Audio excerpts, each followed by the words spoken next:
Hello and welcome back to the Sports Lounge. I'm Nathan Stacken. It is now time for Twins talk.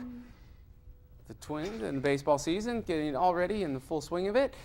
The Twins are, at the time of this taping, 5-10. Not great, but news coming out of Twins camp is that Joe Nathan asked manager Ron Gardenhire to be relieved of his closing duties. Matt Capps is now the closer. That's kind of big news, guys.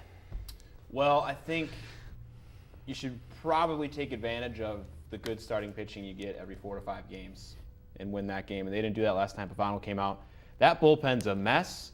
They blew two saves in one game in the series. How many blown saves overall? 3? And they were ahead in every single one of those games and lost 3 of them. So there's issues. There's certainly issues. Now it's not even the end of April right now, but it's a kind of a ragtag collection of bullpen guys right now. And if that team's not hitting lowest amount of runs in the American League in the majors, there is problems. They talk about in the bullpen everybody needs to have a role. Well, I don't think anybody has a role other than Capps, who's now the closer.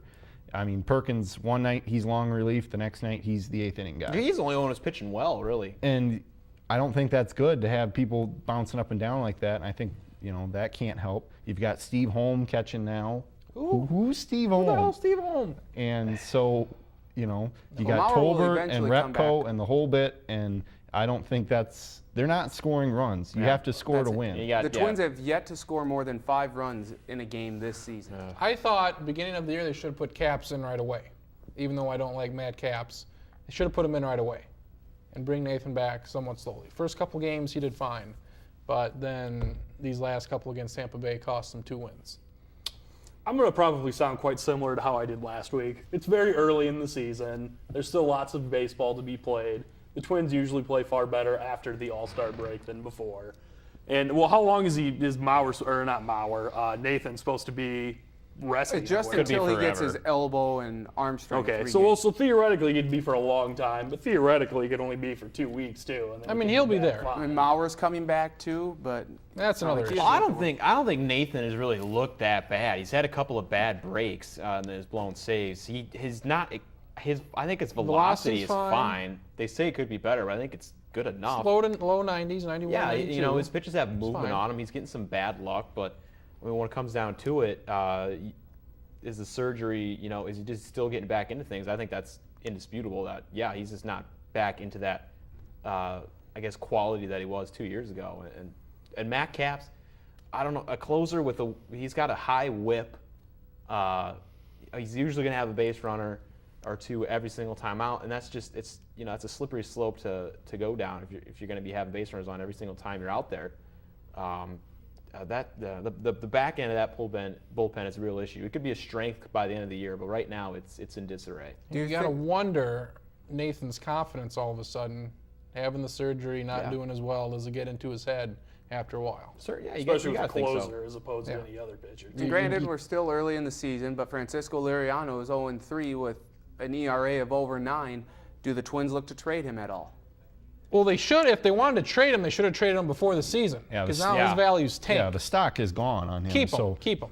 Yeah, you might as well ride it out and keep him. But it's only for this year unless they can re-sign him to a new contract. Well, he's kind of the antithesis of the kind of pitchers they like to bring in. They keep telling him their philosophy is always pitch to contact, pitch to contact, pitch to contact. Liriano's a strikeout pitcher. He's going to have high pitch counts. He's going to have 100 pitches by the 6th. I mean, I don't see why it's so outrageous to maybe alter your philosophy and be like, you're a strikeout pitcher. Go and he's after got him. the stuff. Get after it. To do attack the zone and try to get hitters out that way instead of being like tone it down, pitch to contact. Well, that hasn't really worked, and their defense hasn't been very good besides yesterday. So it's like, strike them out. And every other starter they have is an innings eater. So whether they eat 3 innings or 6 innings, it's they eat them. Who knows? They'll eat them. Any problems pulling Pavano in the 8th or going into the 9th? He was doing fine. I didn't see the game, so thanks, media. I don't remember.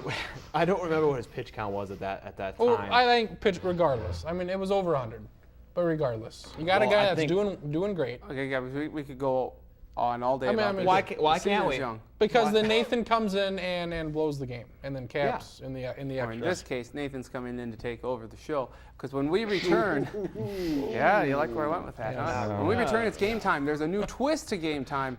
You'll find out what that is next. When we return, you're watching the Sports Lounge.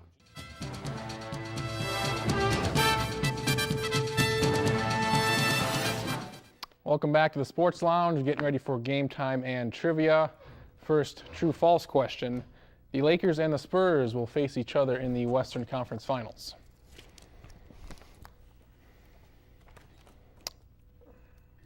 One true. Charlie Hildebrand sticking with the I chalk. thought that I was going to be one of many. I guess, it's not exciting. I really would not like to see both of them in the Western Conference Finals, but they are the 1 and 2 seed, and even though they both probably could apply for Social Security by now, they've won a lot of games, and I think they're talented enough to get that far. I like the Oklahoma City Thunder. The Thunder. The Thunder? Sure. You've been thunderstruck. Yes, I have been. I boy. think this could be the year they really make some noise and really push it farther than maybe a lot of people would expect, but I think that's a team that can definitely push either the Lakers or the Spurs out. I'm really hoping the NBA ratings tank if the Lakers aren't in it. So I'm hoping the So Lakers. why do you I'm wish that? hoping What's- the Lakers lose to the Hornets. I don't think that's going to happen. But regardless, I don't think the Lakers and Spurs are going to match up. I think it's going to be the Thunder, like you said. Oh, nice. For me, it feels kind of like a changing of the guard because, the Spurs and the Lakers are old and the Thunder are young. They've got Westbrook, they've got Durant. It just kind of feels like maybe this could be the one for them, and I think, I guess it'd be Thunder Lakers then, is my guess. Would that be the finals matchup? I'm not even sure how the bracket. Yeah. 1-4. So that would be my guess, I guess. And I do want to say that I hope all three of you are correct and that I am wrong. Okay. I don't know. I like the Mavericks too, though. It's a tight race, I think, but. To put a spin on a question, nice camera. To put a spin on a question a couple weeks ago, how about this one? You're more excited for the NFL draft than the NBA playoffs. I know there's one true in there. Two trues. Draft, NBA playoffs. See, I'm going to object to that because I think the NBA has reached a point where there is definitely tons of great storylines. Yes. There's tons of great players. This is not the same NBA of 5-6 years ago. You got the Miami Heat. That's a great theater as well, with them being kind of the villains. The Celtics and the Lakers. That's always a great potential finals matchup, and they have a great chance to meet up again. There's just great teams on down the line. The young upstarts with the Thunder. The NFL draft, guys, come on. I used to think it was underrated. Now I think it's overrated because there's no more drama left. It's all predicted now. There's no. Really? Yeah, 'Cause absolutely. All the people who made their mock drafts last year were 100% correct. No, I'm they saying. were. Did you have Tyson Alualu The going to the Jaguars last television, year? Come I on. did. The production of the television production of it takes away a lot of the suspense, though. You know what I mean by that. The cameras. I would agree with the that. cameras blow it about a minute before the picks are Right, made. I would agree with that. And it's just a draft. You're putting the draft on a pedestal, guys. I don't here. like. I don't like players getting ESPN's selected. coverage of the NBA. I will watch TNT's and nobody else. I don't like the NBA. I like college basketball. Give me the draft. I want to see Mel Kiper Jr. make his picks because he's very smart with what he does. You get some of these analysts on here about the NBA. They are way overrated. They're blowing smoke. They are biased and stuff. Give me the draft any day. If it was the NBA Finals, I'd go with that. But since it's still early enough, I'm going to go with the draft. And the biggest thing I like about it is college football is the sport I watch the most. And all these guys I've watched for 2 or 3 years, it's kind of like their graduation ceremony or whatever. And you say, oh, wow, they'll be really good there. And then most of them end up not being any good. Because many of them don't graduate. Oh, yeah. But it's the only graduation also- they get. Also, Drew, you don't do this often, but I think you may have gotten me to switch. Because the NBA, I don't like the NBA, but it's the playoffs. And the draft, there might not even be a season this year, so who knows when we'll see these That's true, guys. but it's 3 days. We're not talking about the 3 You're days, missing 3 but- days of playoffs. Sorry, but it's very quality basketball. You can't tell me that the NBA playoffs is for not interesting basketball to watch because it's just not. You know, I usually don't. The games are close. I usually It is I'll much agree with better that. than the regular Oh, yeah. season. I I'm will. not gonna I argue just. that. I usually will not. I usually don't really think twice about it, but I think you three guys are pretty wrong in my opinion. Honestly. Okay. I do wish they did it like they used to, though, where it was like the first 2 or 3 rounds one day. I'm not a fan of the first round primetime TV on Thursday. That's where and they then got saying, the "Oh, higher well, ratings, though. Yeah, well, this is about what I want. That not probably, their but that probably ratings. won't happen this year, especially with the lockout. Travis? Okay, moving on to college football, since we were already kind of there. True or false, Nick Saban deserved to have a statue of him unveiled at the Alabama spring game here this past weekend. I don't think we all need to talk about this one either because we all share the same thing. Paul Bear Bryant. You're just didn't have the statue. stealing what I said to you Okay, before Charlie, the then show. you go ahead. Okay, well, Bear Bryant, arguably the greatest coach in college football history, he had a statue erected of him, and that was, I don't think that was till after he retired. Nick Saban's a very good coach, one of the best in college football today. He's only been there for 4 years, though. He's won 1 national title. He's won 1 SEC title. He's done very well. I don't think we should be getting in the, oh, yeah, let's give him a statue already. Because Alabama fans, as noticed And by he's- the guy killing trees from Auburn or He's whatever, still- Right. are he's still crazy in the coaching. first place. He's still yeah, and he's still coaching. there. I think he deserves a statue, and I think Alabama does it that if you win a national championship, the coach gets a statue. Because I think Gene Stallings has a I statue believe outside. he does have one, too. 2. Wait till he's retired. Wait till he's dead. You know? Yeah. I don't see what the rush is. You know? And he won I it don't 2 years see. ago. I don't. What's the deal with the statues, guys? Really, let's just really think about that for a second. What is the point? I think Saban's head is enormous enough as is. Now I think if they should pour Gatorade over the statue and see how the statue reacts, because I bet it would be more enthusiastic than Saban when they won it last year. He was angry. He was a little angry. and it doesn't look anything like him.